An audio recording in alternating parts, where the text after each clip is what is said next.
Ashama akkam jirtu daawwattoota keenya jaalatamuuf kabajamoo hordoftoota walabummaa News Network. Egaa akkuma beekamu haala yeroo irratti marii yeroo yerootti goona. Keessummoota lama qabadhee dhufeetan jira.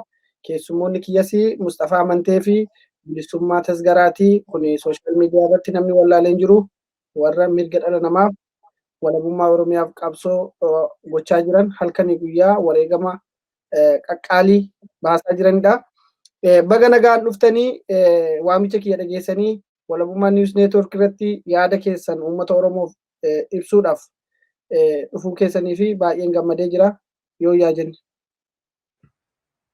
Ayyee walabummaa galatoomi nu affeeruu keef waan itti jirtu gaariidha jabaadhu galanni kee bilisummaa ta'u.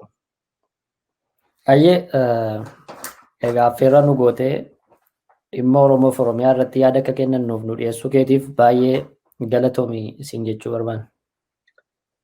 Baay'ee galatoomadha. Egaa gaaffii jalqabaa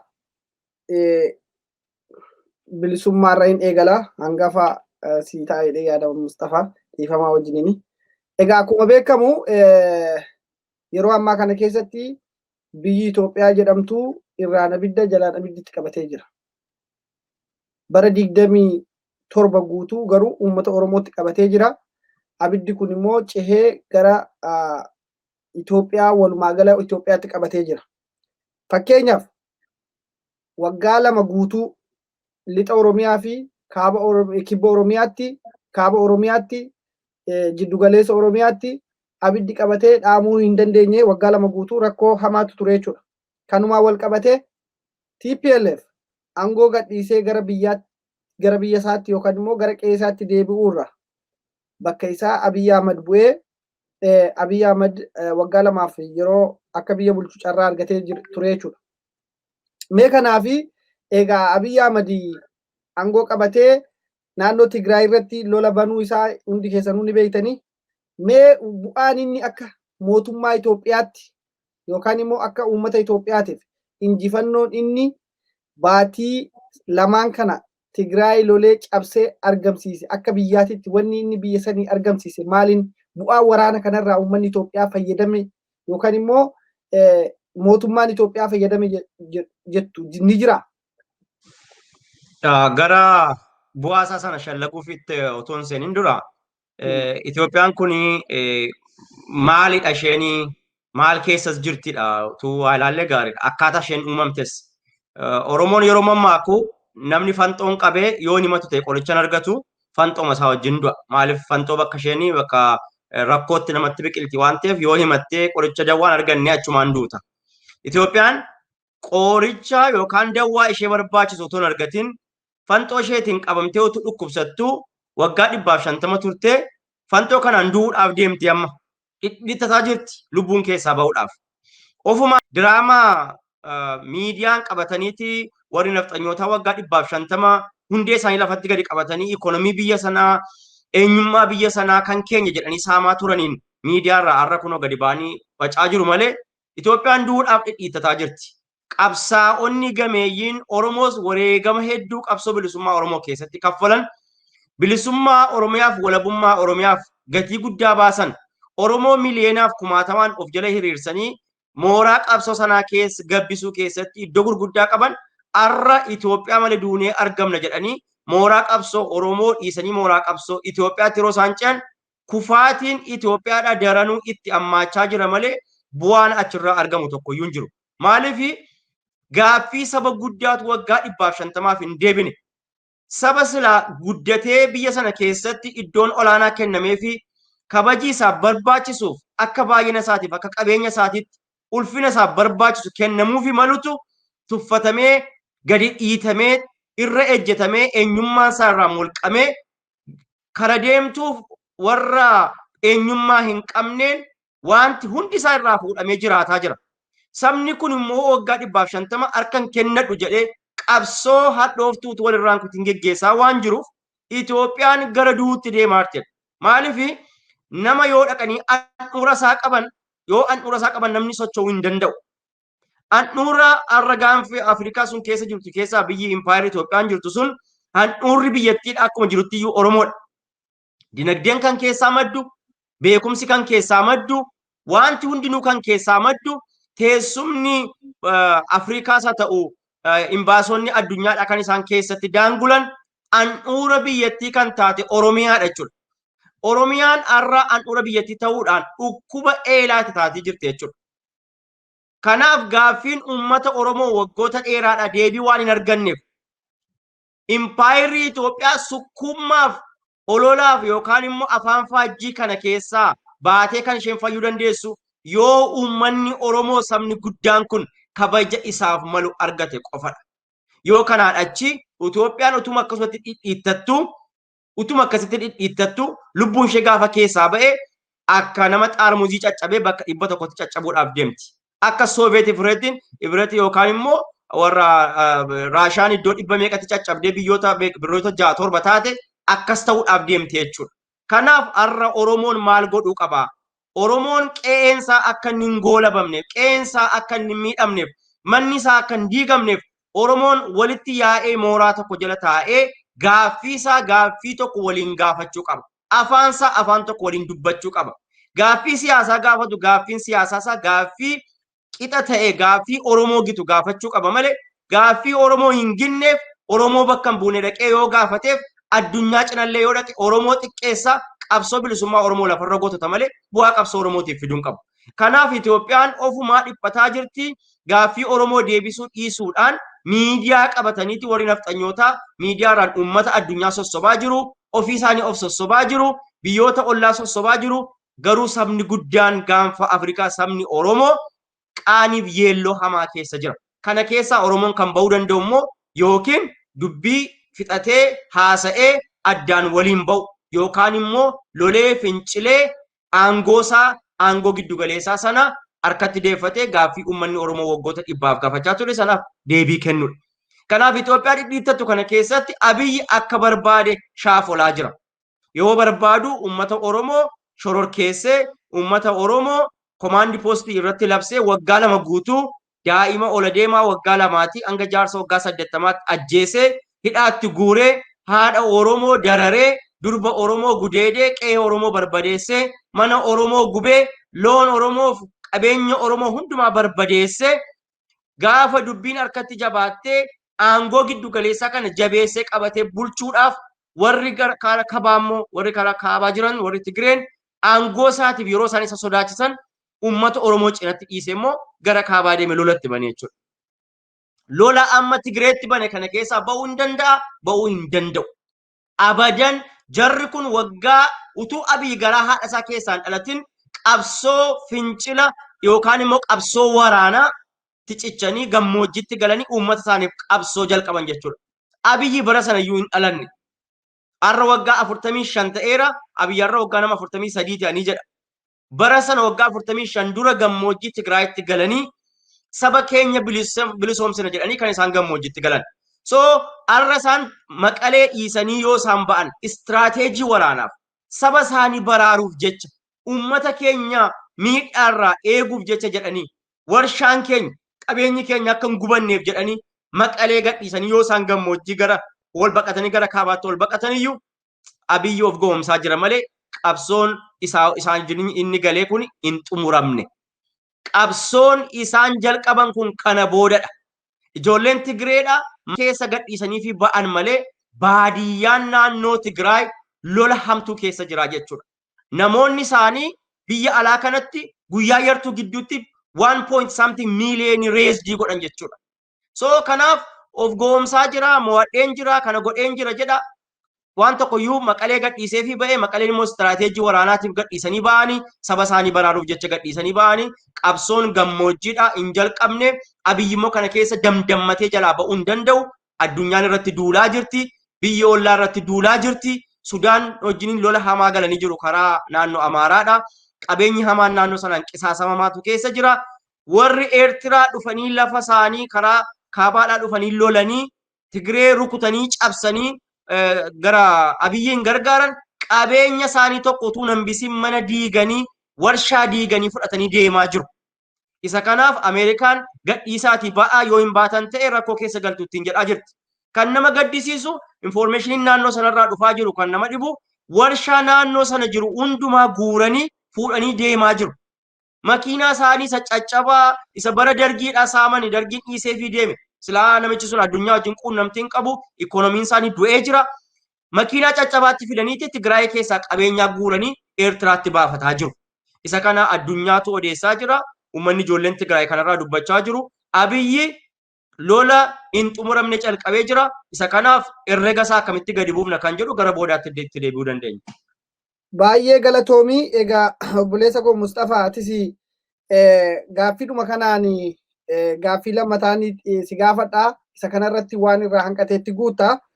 Meegaa akkuma beekamu akka Abiy Ahmed Alii jedhetti qabeenyi biyyattii guutummaan guutuu biyya Tigraay keessa jira.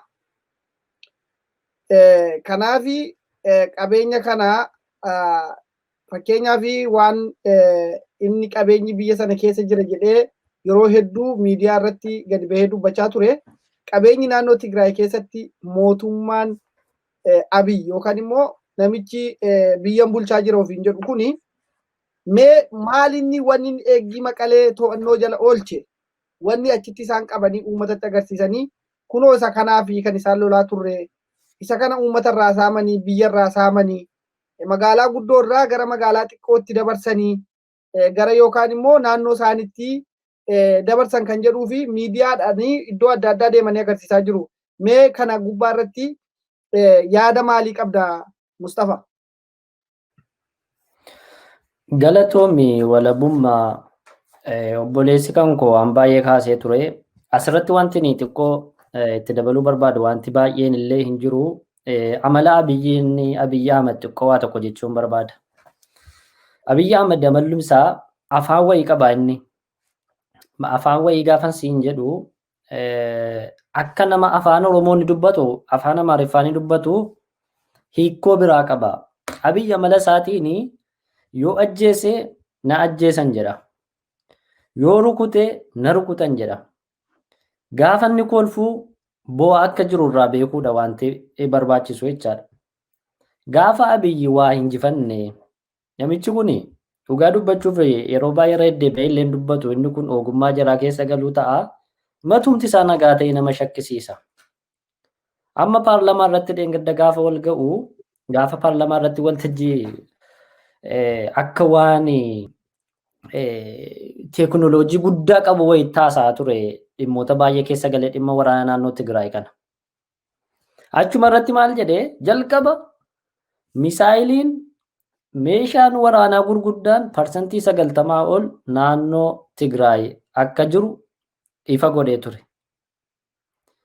Battaluma sanatti immoo misaayilii illee baay'inaan akka Finfinnee qabu waajjira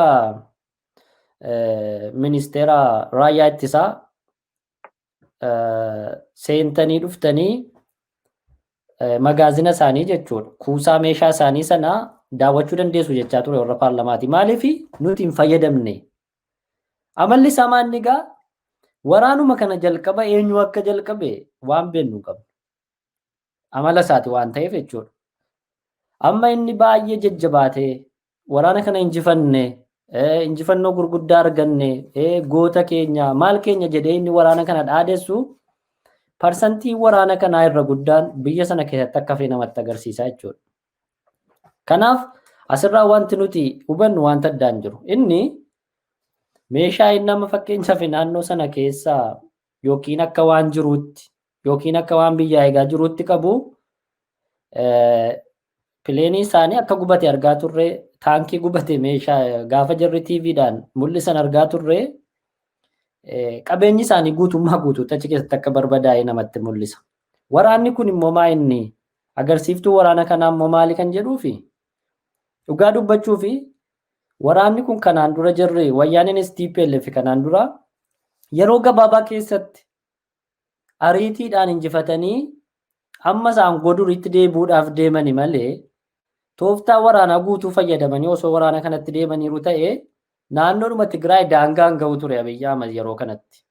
Humna qabuu fi kutannoo waraanaa qabu walitti qabdee gaafa laaltu jechuudha. Maal seete waraanni guddaan sicha deemaa jechuudha. Waraanni dhaabbii hin qabne biyyattii guutu amma kanaan dura naannoo Tigraay keessatti lolamaa jira. Oromiyaa keessa nama ajjeesu malee nama tumu, hin hidhu, hin ari'u, wantoota arrabaatti illee dubbachuuf hin tolle gocha adda addaa raawwatu waraanni kuni garuu hamma guutummaa biyyattiin waraana gara waraanatti jijjiiramuuf deemaa jirti.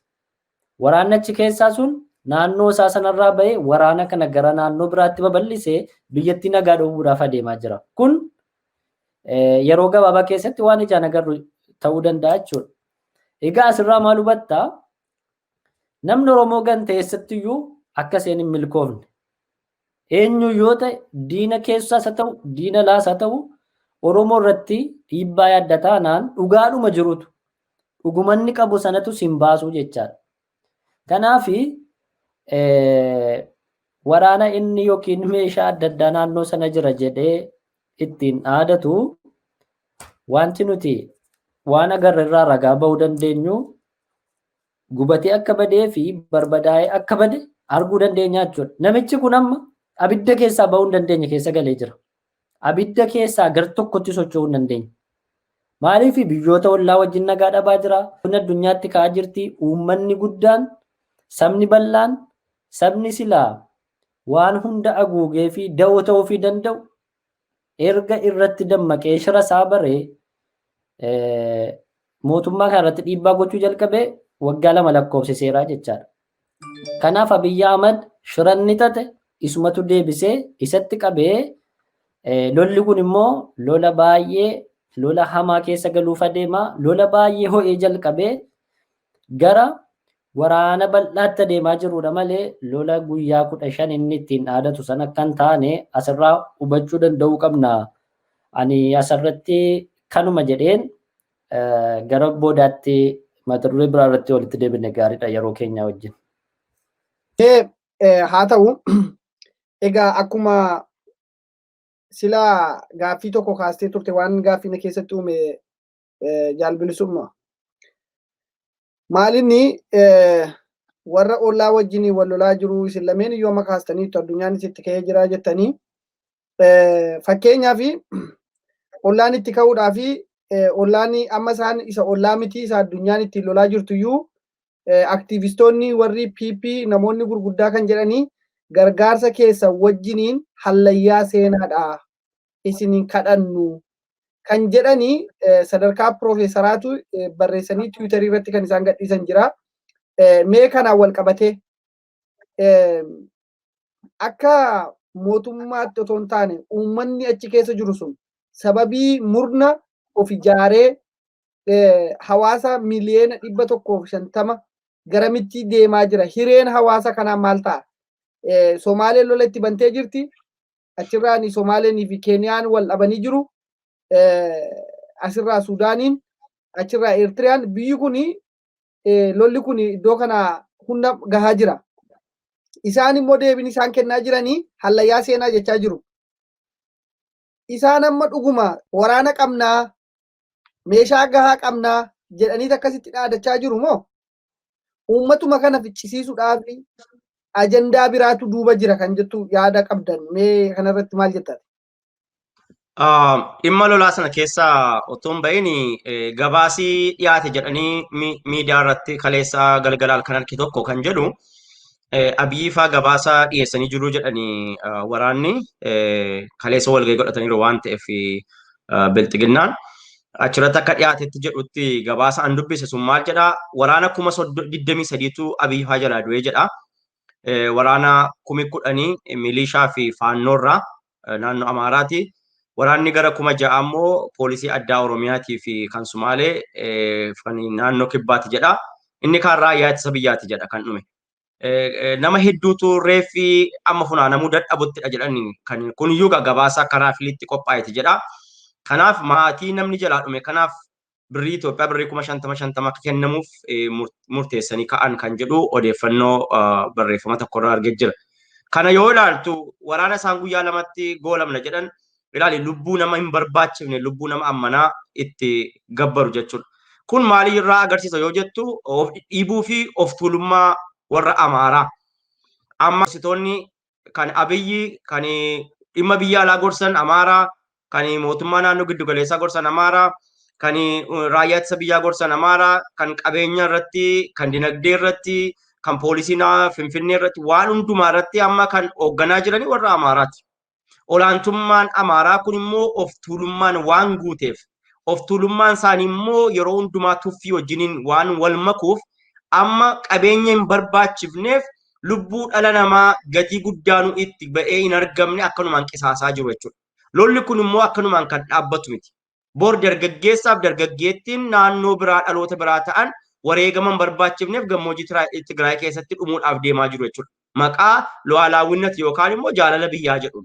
Kanaaf har'a yoo walumaa galatti waa'ee waraanaa kana ilaalle qisaasama guddaan akka isaanirra ga'e qisaasama guddaa kana keessaa immoo ba'uudhaaf rakkoo waan isaanitti ta'eef miidiyaa of harkaa qabaniin leellistoota isaanii geessanii warra madoo warra miidhame sana akka isaan naqanii viiziitii godhan yookaan immoo akka isaan naqanii ilaalan godhaa jiru. Kuni maaliif jajjabina fakkeenyummaa gaarii qabu jedhanii jaalala biyyaa qabu jedhaniiti namoota aangootti kenne kanaan akkasittiin biyya gowwoomsaa jira. Yoo walumaa galatti fudhattee xiyyaara hedduutu akka gubatedha, taankiin hedduun akka gubatedha, qabeenyi hedduun akka barbadaa'edha. Warri Awurooppaadha, eedii yookaan immoo gargaarsa kamiin iyyuu gargaarsa kamiin Itoophiyaatiif godhaa jiran hundumaayyuu irraa kutanii jiru.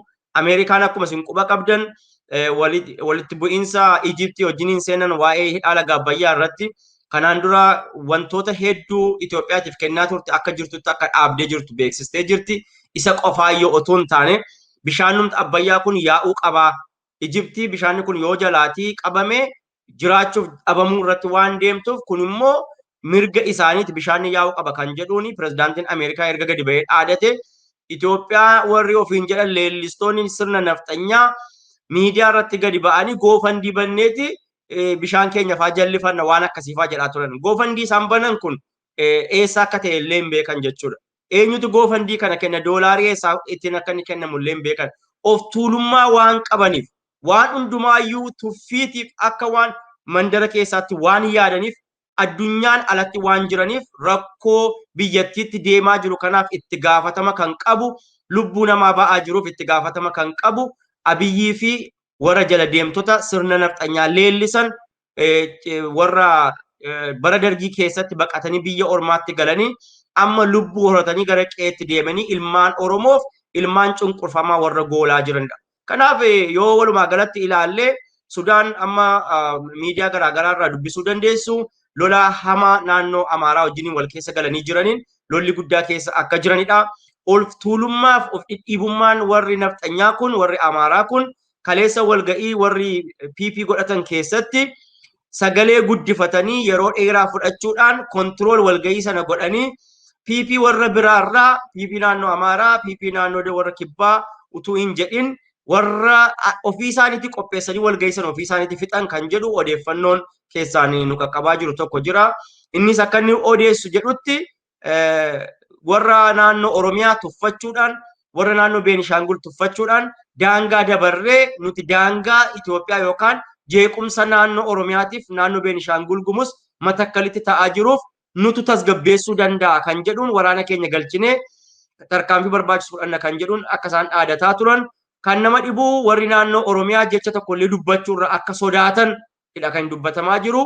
Kanumti xiqqoo dubbatellee warra Kibbaatii fi warra Beenishaangul Gumustu daangaa keenya ceetanii tarkaanfii tokko fudhachuu hin dandeessan kan jedhudha kan odeeffamaa jiru. Walumaa galatti of tuulummaan warra Amaaraa kun warra Oromoo irratti, Gaambeellaa irratti, Beenishaangul Gumuz irratti, Oromoo irratti, Tigree irratti darbee immoo daangaa darbanii warra Sudaanii wajjin lola hin barbaachifne keessa galanii biyyattii kana yookaan gaanfa Afrikaa kana jeequmsa hamaa keessatti affeeranii waan jiraniif addunyaan bifa isheen ittiin ilaalaa jirtu bifa addaati. Dinagdeen biyyattii keessatti seenaa hin jiru. Tuuristoonni biyyattii keessatti seenaa hin jirani. Investoroonni biyya ormaa biyya Awurooppaa fi biyya Ameerikaa, biyya Awustiraaliyaa fi biyya Afrikaa garaagaraa irra jiran biyyattii seenaa hin jirani. Nageenyi biyyattii haalaan yaaddessaaf haalaan sodaachisaadha. Namnuu qe'ee abbaa isaatti dhalate keessatti dhaqee warra isaa ilaaluu hin danda'u.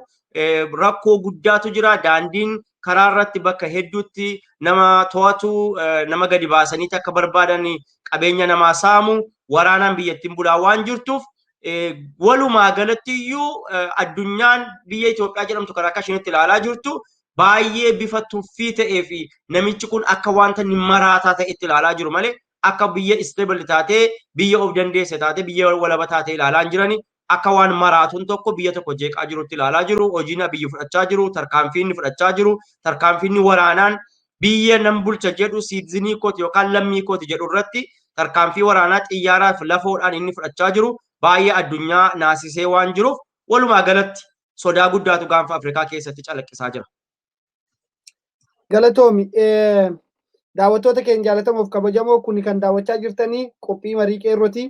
Egaa Mustafa waan itti dabaltu jira. Atis itti dabaliitii sana booda achumarraanii gara keettis dabarree atis immoo waan qabattee jirturraa mari'annaa jechuudha. Galatoomi. Ayyee galatoomi maal seete waan amma kaafne irratti waan tokko waa'ee hawaasa keenyaas as keessa yaadachaa deemna jedhee ta'uu waa tokko kaasuu barbaade amma biyyi keenya suni inni meeshaa qabu meeshaa isaa walitti agarsiisaa jira walitti sakattaa jira isa kamtu hojjeta akkamitti dhukaasa walirratti shaakalaa jira jechuudha. Maaliif naasoodhumaan meeshaa takkaa dhuka hin beekne illee gadi baasanii yeroo itti ofuma isaaniitii wal fixa illee warri keessa beekan yeroo itti dubbatan ni jira beekte. Shaakaluma meeshaa waraanaallee ni ta'e waraanni naannoo Tigraayitti adeemsifame suni kanarratti mee gara keenyatti immoo deebisnee gaafa laallu waraanni kun egaa xumura irratti abbaan tokko ni injifata waraana keessa injifachuuf injifatamuu jira waan ta'eef jarri kun lamaan immoo Oromoof eenyu jettee gaaffii hin barbaachisu eenyu akka isaan ta'an beekamaadha. Wayyaaneen diina keenya kaleessaati. Nafxanyaan immoo diina keenya kaleessaatii fi diina keenya har'aati. Isa kana adda baafne amma nafxanyaan seenaa keessatti lama sadii akka nutti deebi'aa jirtu hawaasni keenya beekuu qabaa jechaadha. Kan uummata Oromoo irraa harma muraa ture, kan harka muraa ture, kan lakkooftee illee fixuu hin dandeessu lubbuu nafxanyaan Oromoo xaragdee jechuudha kanaan dura lafarra. Garuu har'a gaaf namni tokko waan isheen har'a reefuu dhuftee waggaa lama fa'aa guutteetti yeroo itti hubatu jira jechuudha. Seenaa impaayera biyya sanaa keessatti dhiittaa mirga namoomaatti kan akka nafxanyaatiin walgituu hin jiru. Abbootii keenya lubbuun jira yoo gaafatte baay'ee garaa jabaatti. Ammuma ilmaanuma isaanii yoo ilaalte bakkuma wajjin jiraatutti yoo ilaalte baay'ee garaa jabaatti. Warri ilaalchi sun keessa jiru jechuudha. Warri ilaalchi nafxanyummaa sun keessa jiru Oromoodhaaf gara laafina tokko hin qabanu. Oromoo akkuma horiitti, akkuma looniitti, akkuma beellada adda addaatti itti fayyadamuu barbaadu. Oromoo kana nama jedhanii kireditii namaallee hin kennanuuf jechaadha. Himaniiru isaanis irra deddeebi'anii nuti uummata Itoophiyaa yoo miti dhugaa isaanii dubbatanis maaliif nuti uummata Itoophiyaa yoo miti jedhu garuu isee adiidha nuti adii turre gurraachan turre jedhu isa kana aduun biyya aduutu nutti bahe maal jedhodhani egaa biyya Ameerikaa lafa nu jirru aduun hin baha Awurooppaadhaas hin baha kaleessa illee waan kana irratti dubbannee turre maaliifan jechuu barbaade uummanni kan keenya kana keessatti waan tokko yaadachuu qaba.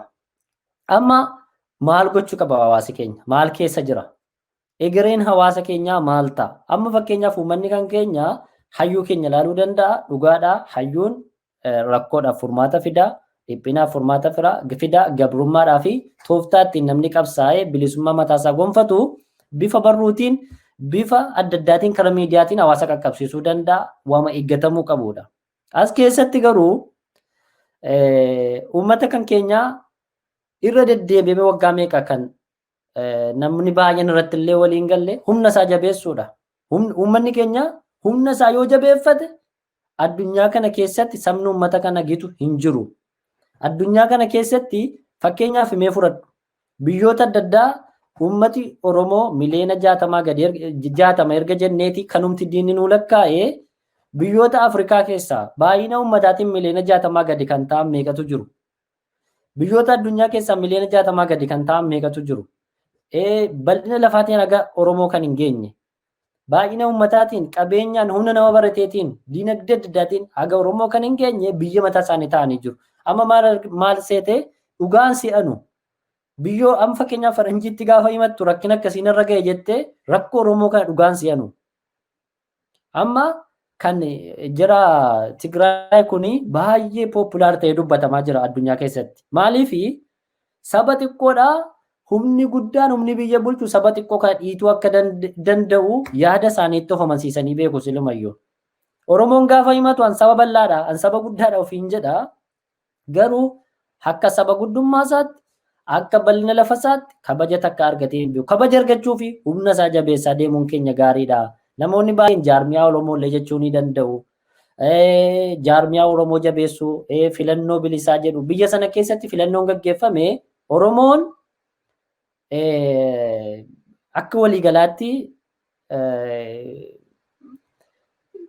mirga isaa kabachiisuu hin danda'u jedhee dhuma ni yaada. Egaa mee yaada kan koo kanarratti bifa gaaffiitiin wantani tokko lama qopheeffadhe ni jira. Akka dhuunfaa keessanitti waamama namarra kaasirra mee walabummaarraa eegaluuti Oromoodhaaf akka carraatti kanatu isaaf bu'a yookaan immoo kanatu bu'aa guddaa isaaf buusuu danda'a. Oromoodhaaf jettee kanatti Oromoodhaaf gabaabsitee lafa keessu maalidha? Amma waan baay'ee keessan gallu dhimma hayyoota Oromootii wajjin wal qabsiisuu dandeessaa? Humna Oromoo jabeessuu wajjin wal qabsiisuu dandeessaa? Ammoo filannoon biraa Oromoon dhimma isaatti ba'ee nagaa isaa kabachiifachuu danda'u wanti jiru maali? Waan jedhurraa mee gabaabsiitii itti dabaluu dandeessa bal'istee jechuudha. Gaaffiin kee baay'ee dheeraadha garuu hammani irraa wanno jedhanii haa ta'u galatoomi. Wanni guddaan Oromoo baasuudhaaf rakkoon Oromoo bakka kanatti kan natti mul'atu hayyoota Oromooti. Amma yeroo amma jirru kana keessatti gaafa Oromiyaa irratti irraa jalli abiddiitti qabatee jiru kana keessatti gareetu deemaa jira. Waa'ee biyyaa otoo hin taane waa'ee marcumaa fi lafa taa'umsaa fi beekumtii irratti namni qabsoo gochaa jira. Oromoon gaafa kana dhaabee furmaanni Oromoo dhufaa deema. Warri shaakala dhukaasaa gochaa jiru ijaarramanii jiru.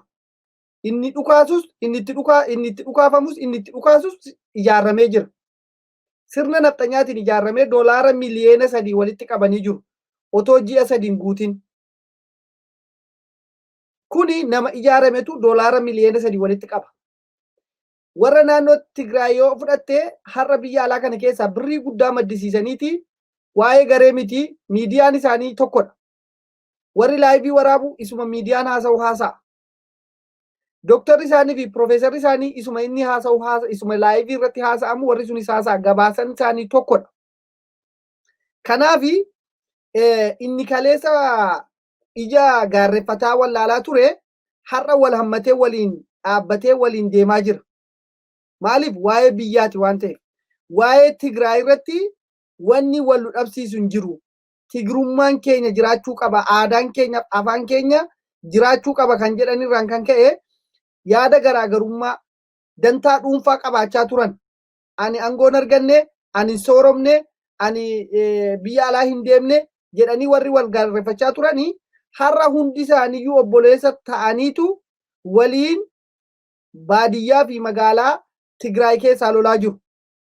Sanarraa dabalatee kan biyya alaa jiran immoo warri biyya bal'inaa keessa jiru kan kaleessa wal lolanii kan kaleessa adda adda wal diiganii inni gaan Itoophiyaa jedhee Itoophiyaa jala fiigaa ture. Isaanis akka tokkotti qaama tokko ta'anii warra biyya keessaa wajjiniin dhaabbatanii wareegama gurguddaa kafalaa jiru. Hiriira nagaa bahanii mana addunyaa yookaan immoo bakka dhageettiin uummata keenya itti argama kan jedhan hunda dhaqanii rakkoo saba isaanii qabatamaadhaan yaada tokkoon qalbii tokkoon hawaasa tokko ta'anii himachaa jiru. Kanaaf dhageettii argata kan isaanii.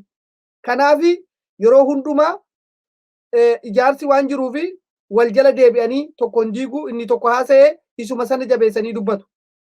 Gama kana Oromootti yoo dhufte har'a Oromoon warra federaalistii jedhee yaa'u jira. Warra immoo riipoobilikaan Oromiyaa riipoobilik jedhee warra yaa'u warra deemu jira. Kana jidduutti mataasaa rakkootu jira. Sigaleera. Kanaaf waa'ee Oromoo baraarraa otoo hin taane ammayyuu taa'ee wal gaarreeffataa jira. Hin soba. Ittiin qarshii guurrachuudhaaf, ittiin uummanni Oromoo rakkoo qaba. Rakkoon uummata Oromoo akka uummata Tigraay xiqqaa miti. Odeeffannoo bal'aan qabu, hubannoo bal'aan qabu. Inni baratees immoo isa hin baranne burjaajessuu fi isa hin baranne raatessuu irratti hojjeta malee saba koo gabroomee jira, saba koo irraa ta'ee jira, raatummaa jalaan baasaa jira, hiyyummaa jalaa baasaa jira, abidda jalaan baasaa jira hin jedhu. Rakkoonni inni gurguddaan Oromoon qabu kana jechuudha. Kana yeroon siin jedhu har'a gaafa ati qophii tokko qopheessite qophii biraas irratti qopheessa akka ilmaan masaanuu. Yoo ati har'a waan tokko fakkeenyaaf amma warri Finfinnee News Networkii gargaarsa miidiyaa uummata Oromootiif nuti sin hojjenna jedhee propozaala dhiyeessee miidiyaa 9 walitti qabanii yeroo isaan gadi bahanii uummata keenyaan nu bira dhaabbadhaa lafa miidiyaan kaan hin guunnaa gaafa isaan jedhanii warri kaanas garagaraniitu amma isa waggaa tokko waggaa guutuu ta'aa turan gofandii kanarratti banan. Kuni maal jechuudha? Qurxummiin guddaan qurxummii xinnoo nyaata. Kanaafiyyuu bakka koo kana fudhachuuf deemta waan ta'eef si ajjeesuun narra jira jedhee obboleessa isaa irratti kunoo biyya lafaa kana gubbaa irratti lafa waraanni hin jirre irratti iyyuu waraana sammuu walitti banaa jira. Inni lammaffaa warra federalizimii jedhu kana ammayyuu warra Abiyyi irraa garaan kutan warra maqaa hidhamtoota Oromootiin maqaa obbo Jawaar Mahaammadiin nagadu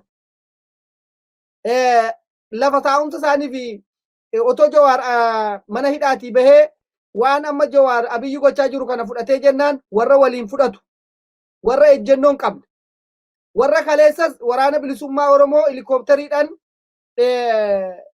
galaan geeffamaafii jira nyaanni geeffamaafii jira Wallaggatti jedhee itti duulaa turetu ammas federalistii jedhee ofiidhaan biyya ofiifuu akka federalistiin inni waggaa 27 inni sobaasuun iyyuu hin jirre otoo beekanii otoo addunyaan mootummaan kun waa tokko gochuu hin danda'u federalizimiin kun uummata Oromoodhaaf waggaa 27 keessatti bu'aa tokko hin buufne jedhanii otoo himaa jiranii warra sana faallessee warra immoo lakkii akka biyyaatti ijaarramneet rakkoo Oromoo kana furree rakkoo mataa keenya rakkoo sabaaf sablammii furraa mee dura abidda nutti qabate isa baahatti qabate isa dhiyatti qabate isa kaabatti qabate isa jiddugaleessatti qabate kana ofirraa haa dhaamsinu sana booddee firoota keenya fi olloota keenyaaf haa birmannu warri jedhu har'allee moggeeffamaniitu akka isaanii Oromiyaa walaba taate warri arguu hin barbaanne walumaa galatti warri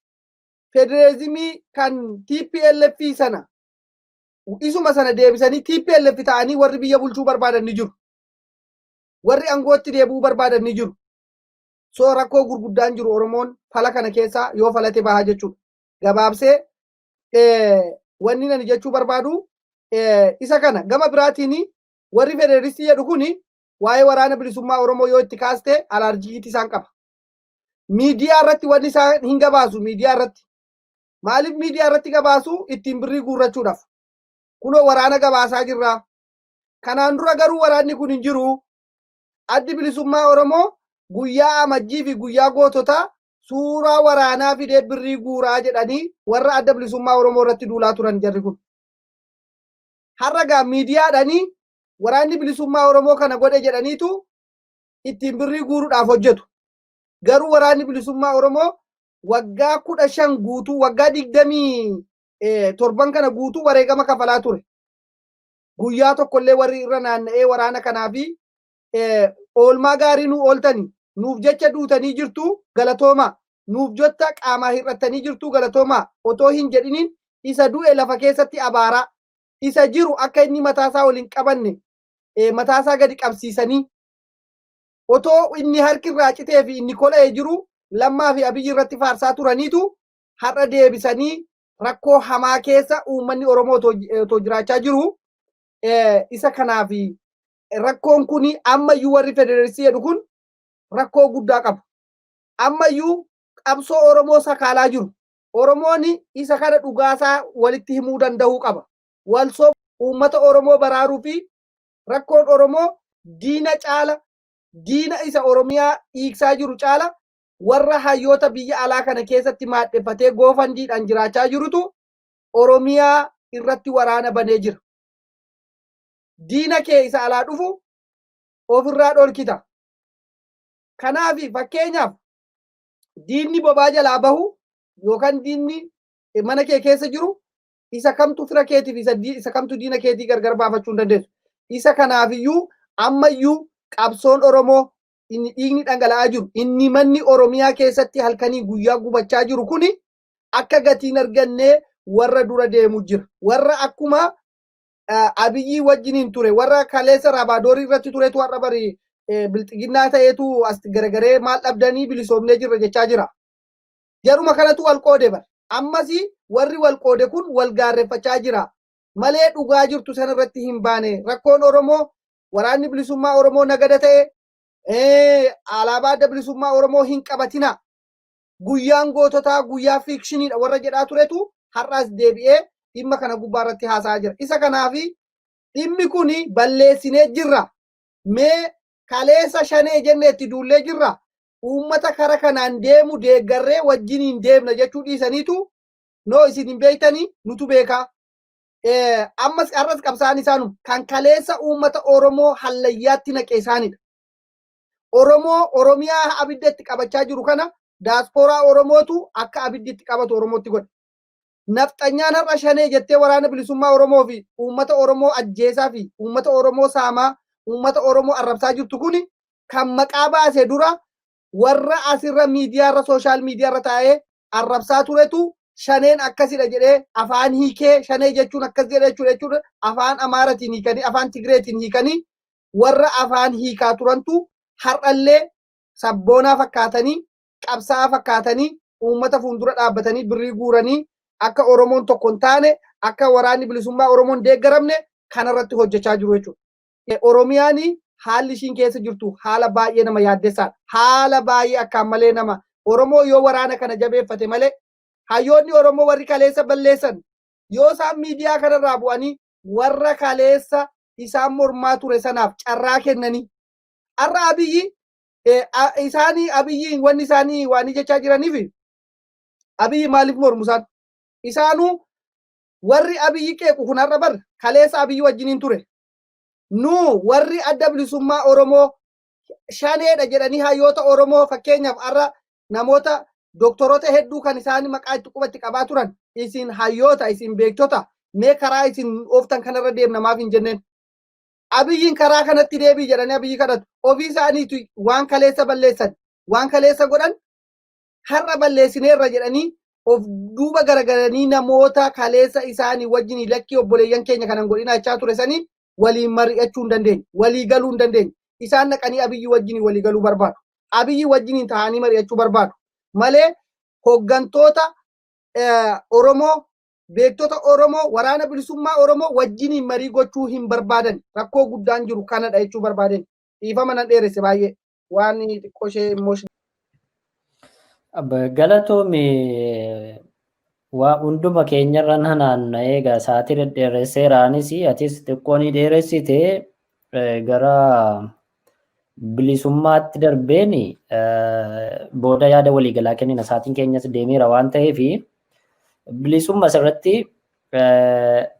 Oppiidoon waggaa 28 amma biyya bulchaa maqaama biyya bulchuutiin Oromiyaa keessaa uummata keenya saamsisaa turte sana gaafa wayyaaneef ergamtu jechaadha.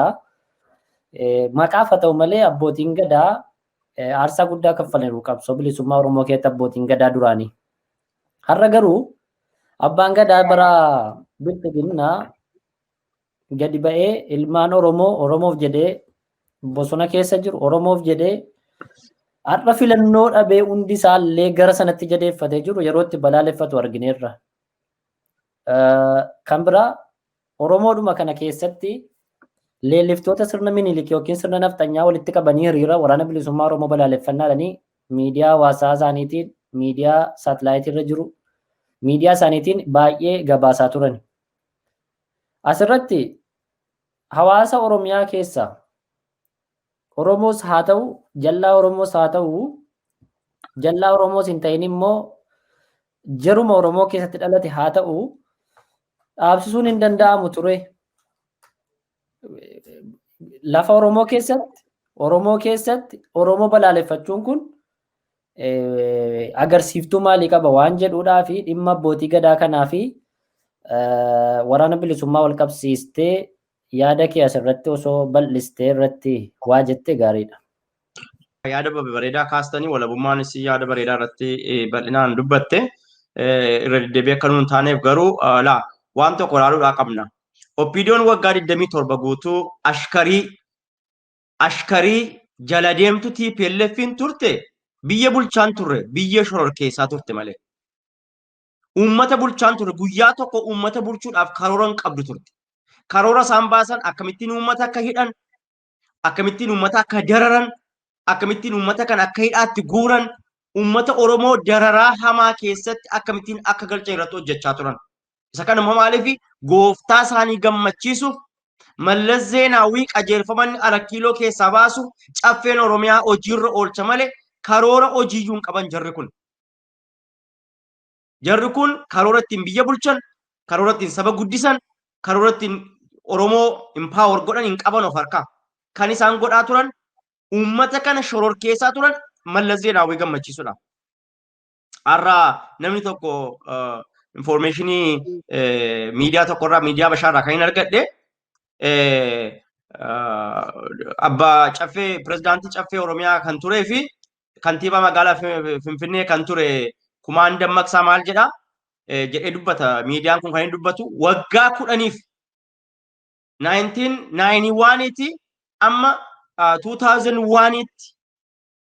2001tti karoora hojii tokkoyyuu of harkaa hin qabnu turre. Akkanumattiin waajjira linnee ba'uu malee waan Mallas godhaa jedhe godhuu malee akka inni jedhutti jechuudha. Qajeelfama kan itti kennu warra gubbaarra jiru malee akka nama biyya bulchuutti waan tokko of harkaa hin qabnu turre waggaa 10 guutuudhaaf. Kana jechuun uummata Oromoo kan itti taphatee itti taphachiisaa ture warra Oppiidiyoo kana jechuudha. Isaan uummata Oromoo hin bulchine tun taane uummata Oromoo hin cunqursanii uummata Oromoo gidiraa keessatti dhiphisaa turan jechuudha. Kan mandarara deemee uummata Oromoo funaansisa hidhaatti gursaa ture TPLF fotoon taane kana afaanii kee uummata Oromoo hidhaa ture jala deemtu TPLF kan turte har'a aangoo Arakiiloo qabattee kan jirtu mootummaa Abiyyi ofiin jettee maafiyaa kana jechuudha. Maafiyoota kanatu maafiyoota duuriyyoota walitti sabasabaman kanatu uummata Oromoo gidirsaaf acuuccaa keessa ka'aa ture waan ta'eef uummanni Oromoo dhiphuuf gidiraa keessatti bara isaa dabarse. Qeen Oromoo tuulamaa saamame lafti isaa abbaan qabeenyaadhaan gurgurame liiziidhaan jedhamee uummata Oromoo qeerraa buqqisanii qee dhabaa godhanii abbaa warraa buqqisanii hoomlesii godhanii ijoollee durbaa isaanii biyya Arabaatti horii harkaa guuranii immoo erganii abbaaf haadha gargar baasanii Oromoo gidiraa hin barbaachifne keessatti affeeranii kan qe'ee Oromoo shororkeessisaa ture warra har'a maafiyoota Arakiiloo qabatte warra Lammaa Magarsaa Abiyyi kanadha jechuudha. Kanaaf uummanni Oromoo kana keessaa ba'uuf qabsoo hadhooftu wallaansoo hamaa godhee mootummaan kun addunyaa irratti fudhatama argatee deeggarsa Ameerikaatiif Ingiliziif Awurooppaatiin socho'aa kan ture qawwee tokko malee jilbeenfachiisee qeerroon bilisummaa Oromoo tooftaa qabtoos tarsiimoo addi bilisummaa Oromoo isaan baasuun injifachuun danda'ameera jechuudha. Har'a garuu injifannee dhufnee biyya keenya qabannee silaa uffee yeroo jennee jiraannutti haadha ormaa boosisaa jira har'aa biyya. Kanaaf kana keessaa ba'uu kan dandeenyu maaliini? Gidiraa kanaan dura dabarre sanatti deebinee galuudhaaf ammayyuu daandiirra jirra jechuudha. Oromoon ala kanaa waliigalee hin jiru. Sila obboleessi koo dubbatee jira. Namni mana tokko ijaaru citaa waliin saamudha Oromoon. Yoo dhuguma mana tokko ijaarate kaayyoo tokko qabna yoo ta'e maaliif miidiyaa irratti miidiyaa gara biraa walirratti ijaara sila? Maaliif goofandii biraa goofandii walirratti balla sila? Kaayyoo kana kan saamutu jira jechuudha. Gaaffii Oromoo kana kan gara dabarsu barbaadutu jira jechuudha. Kanaaf gaaffii haqaa miidiyaa haqaa yeroo hundumaayyuu jala dhaabbatanii kuffisuudhaaf yaalii godhu jechuudha. Akka isheen hin guddannetti. Har'a torban 3 oliif sooshaal miidiyaa kana irratti beeksisa dhiyeessaa kan ture OJF waltajjiin marii Oromoodha. Goofandii banee uummata Oromoo akka irratti affeeruuf torban 3 dura miidiyoota hundumaatti himee kan inni irratti hojjechaa ture. Har'a guyyaa inni itti gadi ba'u ture. Guyyaa har'a OJF gadi ba'utti miidiyoonni biraa Oromoo immoo yookaan Oromoof hin qabsoomne yookaan maqaa Oromootiin hin hojjenne maqaa Oromoo qabattee uummata Oromoo kan daldaltu maqaa Oromootiin siyaasa Oromootiin qabattee daldala siyaasaa kan geggeessitu gareen biraan immoo walitti dhufaniiti goofandii Oromoo irratti banu jechuudha. Oromoon wal sakaalla akkasii keessaa ba'uu qaba. Daldala siyaasaa akkasii keessaa ba'uu qaba. Garee kamiin iyyuu ta'u, gooxii kamiin iyyuu ta'u, uummata Oromoo maqaa dhaate, maqaa Oromoo maqaa dhaate, uummata Oromoo saamuuf, uummata Oromoo iraarsuun dhaabbachuudhaa qaba. Oromoon harka wal qabee citaa namni mana tokko ijaaru citaa waliin saamu jechuun mana tokko ijaarta maaliif wal saamtare? Mana tokko namni ijaaru inni kaan dhoqqee dhiitee, inni kaan muka guuree, inni kaan mismaara rukutee, inni kaan qorqorroo fidee, inni kaan dhagaa guuree mana ijaara jechuudha. Mana waliin ijaarratta waan ta'eef. Garuu arra wanti ilaalaa jiru wal dorgommee anatu caalaa, wal dorgommee anatu beekamuu qaba, wal dorgommee anatu dinagdee guddaa maddisiisuu danda'a. Waan jedhu akkasiitu deemu. Inni kun immoo uummata Oromoo biyya keessa qabsoo hadhooftuu keessa jiru bara garbummaa irratti jabeessa malee bilisummaa nutti fiduudhaaf hin ariifachiisu. Arra ala kanaa wanta nuti goonu dhiibbaa uummata biyya keessaa waan qabuuf waan goonu hundumaa bilchinaan godhuudhaa qabna. Keessumaa ijoolleen dargaggoon ala kana jiran natu beekaa dhiisanii uummata Oromoo biyya keessaa maal barbaadu jedhanii yaaduu qabu. Hayyoota isaanii dhaggeeffachuudhaa qabu. Oromoon beekaa dhabeen beeku. Oromoon hayyoota dhabeen beeku. Oromoon waan hundumaanuu irraa afaan. Amantiis barbaachifnaan waaqa beeka. Gara barbaadeen beeka waaqayyoon. Karaa kiristaanaarra beeka. Karaa islaamaarra beeka. Karaa kiristaanaarra beeka. Akkasumatti immoo waaqa isaa beeka Oromoon. Waanuma keessaa dhabeen qabu Oromoon. Beektota hedduudhaa qaba. Miidiyaa hedduudhaa qaba. Garuu rakkinni Oromoo natu caalaadhaan qabeenya Oromoo wal saamutu jira. Maqaa Oromoo dhaatanii qabeenya Oromoo qisaasutu jira. Oromoon gooxii of keessatti jabeessee deemuudhaaf otoo hin taane bilisummaa fiduudhaaf deema. Qabsaa'onni Oromoo dargaggoo yuunivarsiitii Oromoo irraa ari'amanii sirna nafxanyaati yuunivarsiitii Oromiyaatiif naannoo Amaaraarra gariin qalamanii gariin gara qe'ee isaaniitti kan gad darbataman arra gammoojjii Oromiyaa keessa qawwee baatanii kan deeman dargaggoon Oromoo waraana bilisummaa Oromootti makatanii bilisummaa fiduudhaaf kan deeman akka koof akka keenya biyya Ormaatti baqatanii jiraachuu danda'u turan. Isaan kana baraaruu danda'uudhaa qabna. Warreen daandii bilisummaa xurree ganamaa qabatanii deemaa jiran kana cina dhaabbannee deeggarsa barbaachisaa hin goonuuf yoo ta'e miidiyaa keenyaan yoo isaan hin gargaaru yoo ta'e qabeenya keenyaan yoo isaan hin gargaaru ta'e beekumsa keenya yoo isaan hin gargaaru ta'e Oromoon waan ijaare jigsaa oola jechuudha. Nu yeroo hundumaa bishaan jigsinee bishaan waraabuudhaaf harka wal qabaa oolla jechuudha. Wal jala dhaabbachaa oolla. Galaana Oromoon. Galaana keessa jira Oromoon. Qabeenyaanis waan hundumaa qaba. Beekumsaanis waan hundumaanuu guutuudha. Karaa barbaachisu hundumaa Oromoon waan hundumaanuu guutuudha. Garuu walumaa galuu dadhabee jira. Walitti fakkeessuun wal sossobuun garuu galman ga'u qabsoon keenya. Guyyaatti waraanni bilisummaa Oromoof dinagdeen funaanamutti goofandii biraa irratti bana OMN. Guyyaa itti warra miidhame warra qe'ee keessatti rakkate Oromoon jedhee OGF goofandii banutti gadaa niwusni yookaan immoo gadaa niwusni miidiyaatiin jedhee Oromoon gadi ba'ee goofandii irratti wana. Wal sakaallaa akkasii keessaa Oromoon bahuudhaa qaba. Daldala siyaasaa akkasii keessaa bahuudhaa qaba. Warri qabsoo bilisummaa Oromootti timaaf jirma guuraa turan arra gariin isaanii eessa akka jiran beekna jechuudha. Itoophiyaatiin deemuuf afaan faajjii Itoophiyaaf federaalizimiidhaan deemna jechuun Oromoo goomsuudha malee Oromootiif karaa bilisummaa hin qabu. Oromoon karaa isaa goomuus hin danda'u. Karaa inni irra jirus immoo karaa haqaaf karaa bilisummaatti isa geessudha. Oromoon jaarmaya siyaasaa dhabee hanqina jaarmaa siyaasaa hin qabu. Kanaaf maqaa Itoophiyaatiin daldalli siyaasaa godhamu eenyu biratti iyyuu fudhataman qabu. Ilmoo Oromoo xiqqoo biratti fudhataman qabu. Ilmoo keenya ati Itoophiyaa miti ati Oromoodha jennee guddisaa jirra. Alaabaa morma isaatti dhiinee alaabaa morma isheetti dhiinee alaabaan kun dhiigaaf lafee Oromootiin dhufe jennee guddisaa jirra. Irbuu jaallaniitti himnee guddisaa jirra. Qabsaa'ota Oromoo suuraa isaaniif seenaa isaaniitti himnee guddisaa jirra. Kanaaf Oromoon gowwoomaan jiru warri miidiyaa ala kanaa qabatanii ala kanaa weeddisaa ooltan irraa dhaabbadhaa. Mooraa qabsoo Oromoo tasgabbeessaa.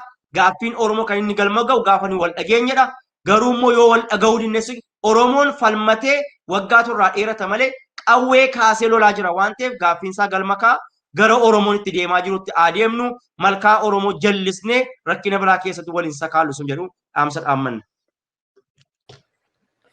Galatoomi bilisummaa haasaa kee keessatti waa tokko na yaadachiiste. Irratti yaada tokko lama kennuun keenya dirqama waan ta'eef anis kana irratti yaada gabaabaa tokko itti dabaluuf jedheeni namoota faallaa qabsoo bilisummaa Oromoo deemanu maqaa Oromoo dhaachaa kana biyya alaa kana keessa gaa waggaa dheeraa warri turtan tarii muuxannoo kanaan duraa irraas waa dandamattanii har'a geessaniittu waan haaraa ta'uu dhiisuu danda'a. Garuu baay'ee wanti si dhibu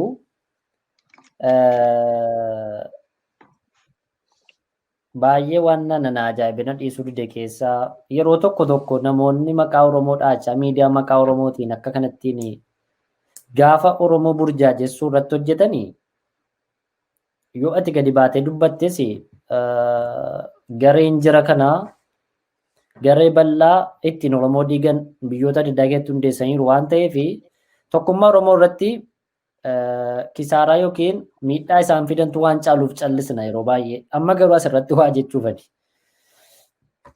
Kaleessa akkuma ati jette torbee sadii akkas ga'eera gargaarsi dhimma Oromoo gargaaruudhaa fi wanta addaan jiru ka hidhamee fi abukaatoo ta'u ka du'ee fi yookiin ka abbaa manarraa du'e maatii gargaaruu ka manni gubate mana ijaaruu fi ka dhukkubsate yaalchisuu waan jedhu giddugaleessa godhateeti. Gargaarsi kun kan inni goofandimiin sun banamuudhaaf irratti mari'atamaa ture miidiyaa adda addaatiin. Asirratti garuu waa tokko jechuuf barbaadan. Namoonni gallamee jiranuu gar tokkotti cituu danda'u qabu. Fakkeenyaaf asiin wajjin ta'a waa'ee qabsoo bilisummaa Oromoo faarsaa, waa'ee waraana bilisummaa Oromoo leellisaa gadi ba'anii immoo dhaqanii dafqa xuruurfatanii qarshii ittiin Oromoo burjaajessan walitti qabuun tuffii uummata Oromoo agarsiisa. Amma laalteetta yoo ta'e miidiyaa isaanii guddifatan mormiin qabnu miidiyaa irraa Oromoon miidiyaa baay'eetti haajoma. Garuu wal dura dhaabbannaan maaliif barbaachise? Yeroo baay'ee tokko lama jettee kaasuu fi dandeessa waan isaanii dhufanii Oromoo jala dhaabbatan. Gaafa isaanii akka Oromootti maqaa Oromootiin dhufan gargaarsa akkamii gochaafii turre? Gochaafii jirras hin goonaafis gara fuulduraatti garuu tartiibaan ta'uu qaba. Wal jala deebi'anii Oromoo wal harkaa saamuun kun qabeenyi miidiyaa kanaa qabeenyi instituushinii hundisaa Oromoodhuma. Oromoon immoo ituu duraa duubaan waliif ibsaa deemanii gaarii ture malee gadi ba'anii akka wal diigan kun anas irratti anjiran komadhu baay'ee gaaffii kannatti ta'u warra har'asii wajjin mataa dhukkubsachaa oolan dhimma goofandimii kanaa wajjin wal qabe. Ilaalteetta yoo ta'e yaadni namaa adda adda ta'uu danda'a. Har'uma lafaa ka'anii miidiyaan guddaadha jedhamu waa'ee federaalizimii jalqaban. Hayyuun Oromoo jedhamu waa'ee federaalizimii achirraa balaa buusa. Wayyaaneen federaalizimii dhugaa wayii miti kan isheen lafa nuu keesse. Keessa abbaa humna qabu fayyada. Kan itti tooftaa siyaasaa fayyadamtu diinaa wajjin mari'atte yoo humna qabaatte qofa. Kaarraa kanaaf obsobuudha. Amma akka waan wayyaanee waggaa 27 federaalizimii dhugaa lafa qabsiifte wayyaaneef boo'uun kuni osoo achirratti yeroo fixuu baatanii baay'ee gaariidha. Maali uummata Tigraayiif rifachuu dandeessaa? Uummata Tigraay si gaddeessuu hin danda'a. Maaliif uummata waan ta'eef akka uummataatti.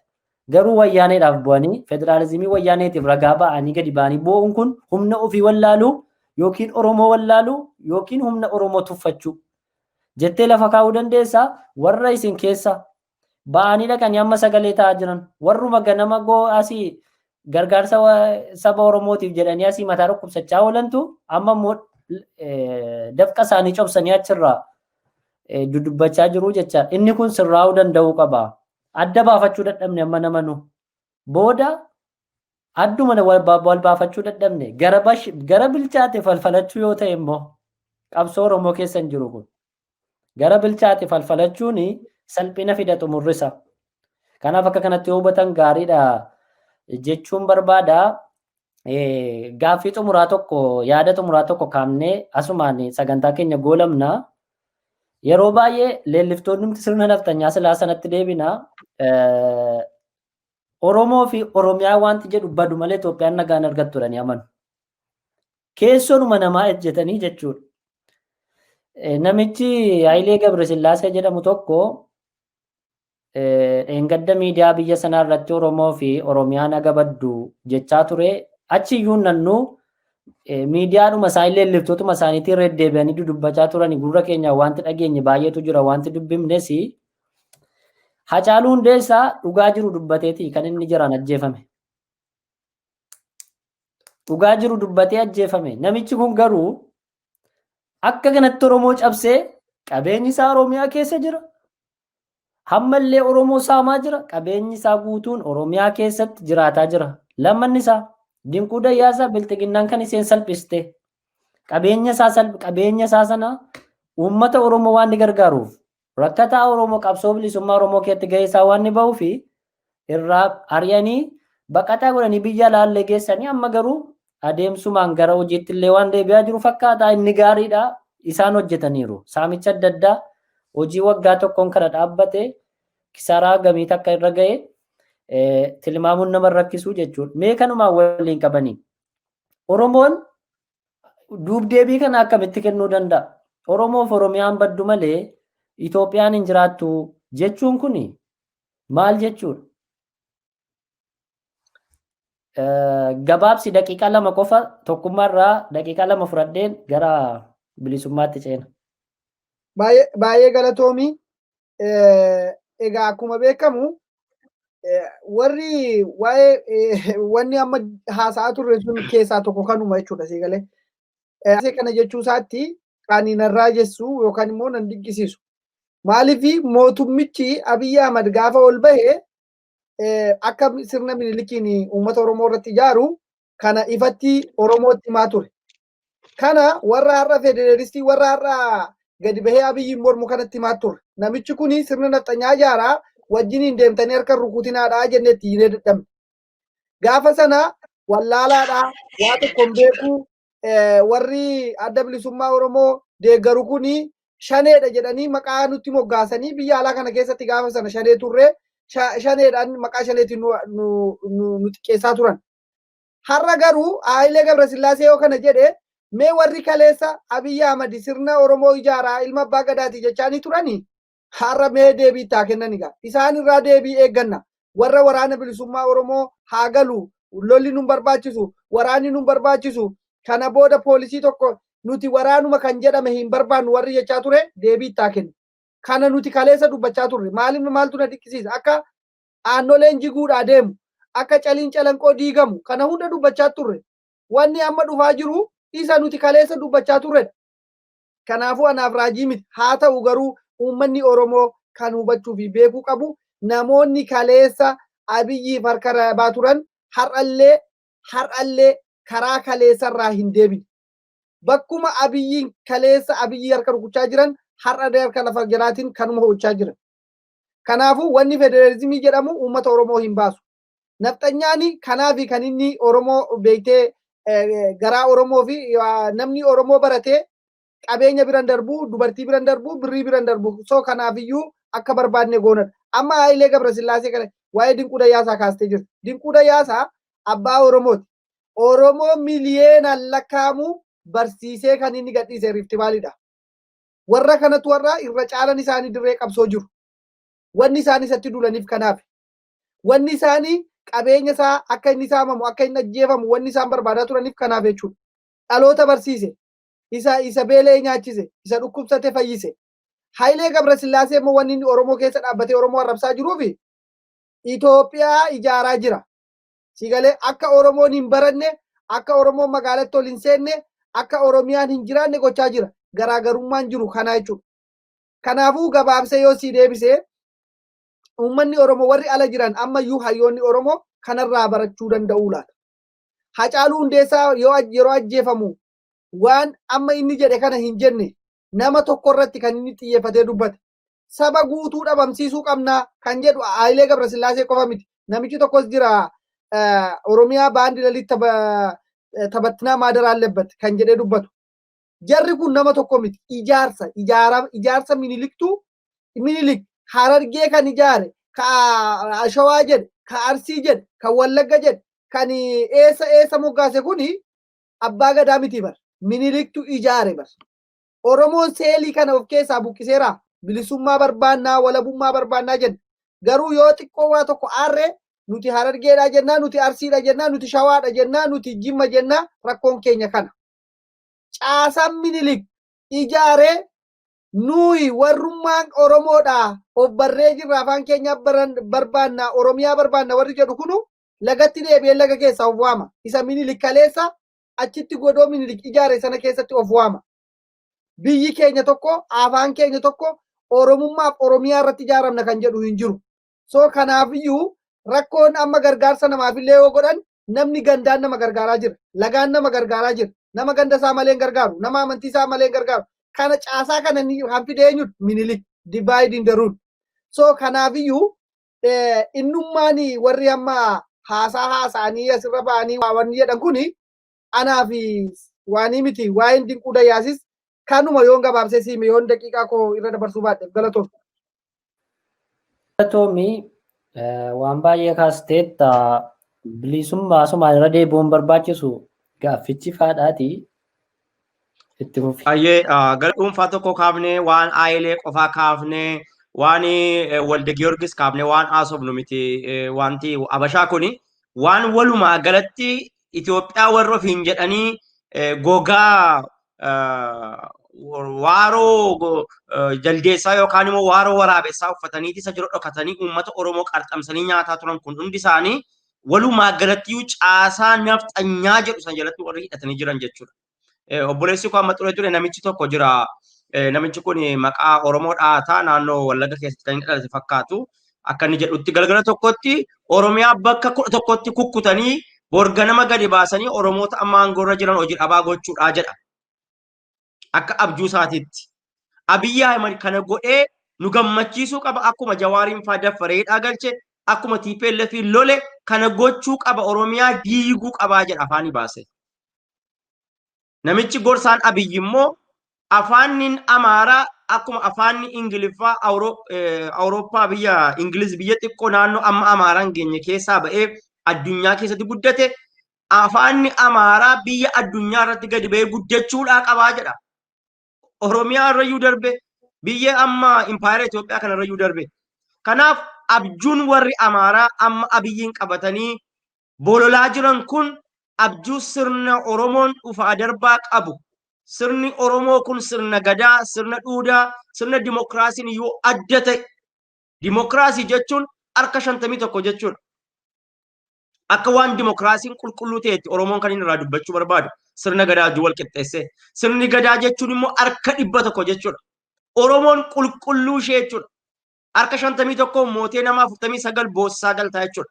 Harka 100 garuu harka 100 amansiifattee harka 100 wajjin nagaadhaan jiraatta jechuudha. Harka 49 yoo boochifte garuu harka 49 sodaataa jiraatta jechuudha. Boodii gaardii ammalee mana fincaaniyyuu nattu jechuudha. Shororkaa jiraatta jechuudha. Oromoon sirna gadaa deeffachuu qaba malee sirna dimokiraasii miti kan inni jabeeffachuu qabu. Warri nafxanyaa kun maqaa Itoophiyaatiin uummata Oromoo diiguu barbaadu jechuudha. Seenaaf qabeenya Oromoo diiguu barbaadu jechuudha. Eenyummaa Oromoo diiguu barbaadu jechuudha. Aayileen kanarraa adda miti kan inni qabu.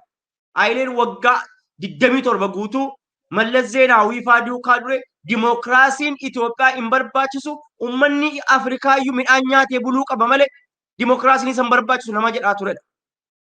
Kanaaf waa'ee Aayilee irraa haasa'u otoo hin taane sirna Minilik, sirna nama nyaata, sirna dubartoota keenyarraa arma muree, dhiira keenyarraa qaama hormaatsaatii muree, Oromoo harka muree, inni ammaa kun immoo Oromoo morma muraa jira. Ilmi isaa Abiyyi Ahimad jala deemtonni isaa kun immoo Oromoo morma muraa jiru. Kanaaf walumaa galatti iyyuu jarri kun Oromooti warra garaa laafan miti.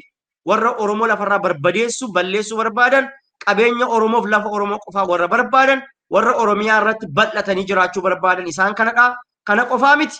Faannoo naannoo Amaaraa miliyoonii 3 ta'u fidanii naannoo Finfinnee irra qubsiisaa jiru kan jedhamu odeeffannoon jira. Jarri kun borganama gara waggaa tokko booda Oromiyaan gara ishenitti deemtu maalitti akka deemnu iyyuu hin beennu. afaanni barnoota afaan Amaarinyaa ta'uu qaba kan jedhu proposaalaan qophaa'ee jira. Kan ammoo kan isaan hojiirra oolchuu danda'an sirna federaalizimii amma jiru ishee amma jirtu kanayyuu dhabamsiisanii Oromoo amma aangoorra jirtu kanayyuu lafarraa balleessanii mootummaa naannoo Oromiyaa mootummaa naannoo maalii kan jedhamu kan hundumaa balleessaniiti sirna barnoota isaanii fi sirna dargiin ittiin biyyattii bulchaa ture sana deeffachuudhaaf deemu arongaadee bicaa isaanii gadi baafachuuf deemu amantaa tokko gadi baafachuuf deemu afaan tokko gadi baafachuuf deemu kanaaf Oromoon ciisee eeggachuu moo ka'ee eeggachuu qaba. Qeesaa kan eeggatu abbaadha. Ormi namaan eegu. Ormi qe'ee namaa barbadeessee deemu barbaada. Qe'ee kan eeggatu garuu abbaadha. Oromoon ka'ee qeesaa eeggatu. Oromoon waraana isaa jabeeffatu. Oromoon jaarmaa isaa jabeeffatu. Oromoon mooraa qabsoo isaa tasgabbeessu. Wal saamurra waliisaa wal qoqqoodee gandaan maaliin wal kukkuturra mooraa tokko jalatti deebi'ee dubbii waliin qabu fixachuu qabaa. Baay'ee haasofnee egaa immoo uummata biraan nuu ga'a. Galatoomaa nu affeeruu keessaniif. Ayyee galatoomii bilisummaa waan baay'ee kaastee egaa daawwattoota keenya sagantaan keenya har'aagaa hundumti kan keenya waa'ee Oromoo waan nutti dhaga'amu waa tokko tokko jejjenneerra egaan gara xumuraatti dhufnee jirra. Xumura irratti wanta hin hafe ishee kanatti guutuun qabaa jettanu yoo jiraate carraa xumuraa waliif kennine hangama kooti wanti hin hafe jedhee jedhu tokko yoo jiraate waan gabaabaa Oromoon humna isaa jabeessuu irra qofa irratti xiyyeeffatee hojjechuu qaba. Sabni humna hin qabne eessayyuu gahuu hin danda'u irra deddeebi'ee kanuman jedha. Oromoon biyya keessaa waliigaltee tokkummaa 100% waliigaltee parsantii 100 qaba. Oromoon biyya alaa immoo akkuma jiruttuu jira. Parsantii 100 waliigaluu yoo baates waan irratti waliin galle lafa keeyate isa irratti waliigaluu irratti waliin hojjechuu qaba. Waan jedhuudhaan inni goolabuu barbaada. Yaada xumuraa yoo qabaattan isinii fi carraa xumuraa kenneen kanumaan xumurra. Galatoomi Mustafaa waan xumuraa wanni nuti jennu waan baay'ee dubbanneerra ammas wanni nuti haasofnuuf irra deddeebinee akka uummanni keenya karaa kaleessa irratti deebi'uu fi kaleessa gaafa aktivistoota Oromoo fi hayyoota Oromootiin dhiisaa karaa kana jechaanii turre akka isaan karaa irratti deebi'aniif malee akka isaan badanii hafaniif miti. Gariin isaanii hedduun du'aniiru, gariin hidhamaniiru, gariin immoo amma kunoo biyya alaa kana keessatti ammallee karaaruma durii sanarra jiru. Wanni guddaan Oromoon of sobuurra uummata Oromoo irratti namni maaliif mootummaa naannoo Tigraay irraan baranne? Poolisiin Oromiyaa naannoo Tigraay irraan baratu. Waraanni raayyaan ittisa biyyaa naannoo Tigraay irraan baratu. Diyaaspooraan Oromoo naannoo Tigraay irraan baratu. Namni seenaa wanna kana kan argaa jirru abaluu kitaaba akkasiitii gaafa sana wanti jedhamu hin jiru. Waan har'a ija keenyan arginu. Mee uummanni Tigraay kun yaada tokko qabaa hundi kun. Maatii tokko keessattuu yaadni tokko hin jiru. Uummata kanaa wal balaaleffatu argitanii jirtu. Mee isaanii miti warra PP keessa jiru. Mee warruma Abiy Ahmad wajjin hin jiru uummanni Tigree yookaan immoo uummanni naannoo Tigraay kan PP keessa jiru kan uummata isaa arrabsu hin jiru. Kan beekee waraana isaa arrabsu hin jiru. Yaada isaa akka yaadatitti yaada dhuunfaa kiyyaati jedheeti himata. Kanaafuu Oromoon kanarraa baradhaadhaan isiniin jechuu barbaada. Gabaabsee wanni ani Oromoodhaan jedhu barnoota isin haa ta'u. Yuunivarsiitii bakka itti Oromoon silaa itti walii galuu danda'u. Kan biyya alaa jiru, kan biyya keessa jiru. Otoo warri daaspooraa jiru kun walii galtee qabaate. Oromoon Keeniyaa keessa jiru. Oromoon Taanzaaniyaa jiru. Ruwaandaa jiru. Ugaandaa jiru. Tumsa Oromoo ta'a. Oromoon biliyoona argachuu danda'a. Garuu nutiyyuu innummaan hamma jirru kun maqaa Oromoo fi aadaa Oromoo fi seenaa Oromoo qabannee jirru kun tokko ta'uu dadhabuu keenyatu obboloota keenya amma dhabnee miti beeki. Inni isa biyya keessa jiru warri ollaatu meeqan Somaaleen har'a nuu birmata. Garuu wanni guddaan namni aangoo irratti namni aangoo wajjin hin du'e hin jiru, namni birrii wajjin du'es hin jiru. Isa kanaaf dhaloota bu'aa dabarsinee haa duunu. Biyya keenyaaf, saba keenyaaf, ilmaan keenyaaf waan hin duune Oromiyaa bara baraan dhaabbattu, Oromiyaa Ameerikaa taatu, Oromiyaa Awurooppaa taatu yaa ijaarru. Kanaafuu karaa haqaa fi karaa dhugaa irratti deebi'a. Kanuman jechuu barbaada. Hayyee. bilisummaawwan jettu qabdaa? Baay'ee dubbanneerra muraa ooluun guuraa ooluudha jedha Oromoon baay'ee dubbatanii miti armaa olitti hedduu dubbannee obboleessi koo isaatis baay'ee dubbanneerra nuyi kan jennu yoo Oromoo walii gale malee manatti galuu hin dandeenyu sabni guddaan kun saba xixiqqoo gaanfa Afrikaa irraa fakkeenya fudhachuu qabna sabni Eertiraadhaa tokkoomee gamtoomee qabsaa'ee lolee dargii injifatee mootummaa of harkatti deefisee biyya walabaa ijaarratee mootummaan warri TPLF tokko ta'anii qabsaanii gamtoomanii lolanii Itoophiyaa waggaa 27 bulchanii akkasumatti illee warri Sudaan isa gubbaarraa isa kaabaarraa citaniiti mootummaa ce'umsaa kan isaan ijaarratan gaafa isaan wal toomanii tokko ta'anii waraana isaanii jaban amma biyya ta'uu dandeessu jedhee eeyyamee fi biyyoonni naannoo keenya irra jiran biyyoonni xixiqqaan jiru warra akka Sumaalee fa'aa biyyoonni akka xiqqaa akka Jibuutii fa'aa jiru biyya amma Jibuutii nama miiliyoonii tokko hin taanetu biyya ta'ee jiraatee jira kun gamtoomuu fi cichoomina qabaachuu irraa agarsiisa. Keenya fudhachuu qaba Oromoon. Biyyoonni ollaa keenyaa dhiyoo asitti waggaa 30 asitti biyyoonni sadaffaa nama bilisummaadhaaf deemaa jirti. Eertiraan bilisoomtee, Sudaan bilisoomtee, TPLFis bilisummaadhaaf deemaa jirti amma yeroo gabaabaatti bilisoomuu danda'u jarri kun. Jarri kun hidhatanii utuu Oromoo irraa fuudhanii ammas deebi'anii bilisummaadhaaf dhufaa jiru. Kanaaf yeroo kana jennu quuqama saba keenyaaf qabnuuf inaaffaa saba keenyaaf qabnurraa kaanee dubbanna yeroo maqaa namaa kaafne dubbannu ijaaramuu qabna jabaachuu qabna gamtoomuu qabna yeroo jennu dhiibbaa nama tokko irratti qabaannee otoo hin taane jibbiinsa nama tokko irratti qabaannee otoo hin taane inaaffaa sabni keenya garbummaa keessa jiraachuu hin qabu jedhurraa kaaneetu waan ta'eef uummanni Oromoo akkatti nu hubachuudhaa qaba. Kanaaf beektonni keenya hayyoonni keenya gara mooraa qabsootti deebi'uudhaa qabu. Miidiyaan keenya miidiyaa daldalaati, miidiyaa naggaadeerraati gara miidiyaa Oromoo, miidiyaa qabsootti as deebi'uudhaa qaba. Suuraa qabsaa'otaaf, suuraa waraana bilisummaa Oromoo nama jala qabe, tarkaanfii waraanni bilisummaa Oromoo fudhatu Oromoo jala qabe, Oromoo ittiin gowwoomsuu hin qabu, meeshaa ittiin daldalaa Oromoo godhachuudhaa hin qabu, kana jala murree eenyutti iyyuu himna. Yoo dhuguma mooraa qabsoo Oromoo gabbisuu barbaadu ta'e rakkoon uummanni Oromoo keessa jiru golee hundumaatiin dhiyeessuudhaa qaamuu hin qabnu wajjin dhaabbachuu qabna walii wajjiniin qabsoomuu qabna malee qabsoo wal saamuu hin qabnu isa kana jala murreetti himna. Eenyuyyuu tarkaanfii waraanni bilisummaa Oromoo dhiigaaf lafee ilmaan Oromootiif sabbata haadha Oromoo keessaan tarkaanfii fudhatamu. Rasaasa mudhii isheetti hidhattee waraana haati Oromoo geessituun tarkaanfii fudhatamu ala kanatti gabaasanii dinagdeen uummata Oromoo ittiin gowwoomsanii mooraa qabsoo Oromoo warri hongeessan Oromoo irraa dhaabbachuu qabu. Kana jala murree itti himna. Kanarraa baratanii gara fuulduraatti barnoota argatu jennee abdii qabna. Kanuman jedhaa galatooma. Galatoomi. Egaan daawwattoota keenya sagantaa marii qeerroo guyyaa irraatiif jennee asuma irratti xumurraa yeroo biraa sagantaa biraatiin haga walitti deebinutti yeroo gaarii keessa jiraadhaa. Galatooma. Finfinnee News Network.